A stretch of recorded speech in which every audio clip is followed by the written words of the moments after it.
నమస్తే అండి. నా పేరు డాక్టర్ గౌతమ్. నేను ఇప్పుడు సిట్టింగ్ ఎమ్మెల్యే అండ్ మినిస్టర్ అయిన అంబటి రాంబాబు అల్లుండి. అది నా దురదృష్టం. ఎవరు ఏం చేయలేరు. బట్ ఈ వీడియో చేయాలా లేదా అని నేను చాలాసార్లు ఆలోచించి చేయటం నా బాధ్యత అని అనుకున్న తర్వాత నేను ఈ వీడియోస్ ఇస్తున్నాను. అంబటి రాంబాబు అంత నీచుడు, నికృష్టుడు, దరిద్రుడు,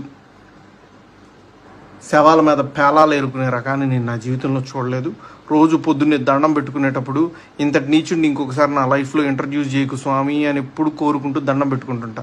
అంత భయంకరమైన వ్యక్తి. ఎందుకు ఇప్పుడు చెప్తున్నానంటే తన పోటీ చేయబోయే పోస్ట్ అలాంటిది. ఏ పోస్ట్కి అయితే మంచితనం, మానవతా విలువలు, కనీసం బాధ్యత ఉండాలో వీటిల్లో అందరికీ 100% అందరికీ అన్నీ ఉండక్కర్లేదు. 0.001% కూడా లేని వ్యక్తి అంబటి రాంబాబు. ఇలాంటి వ్యక్తికి ఓటేసేటప్పుడు మనకు తెలియకుండా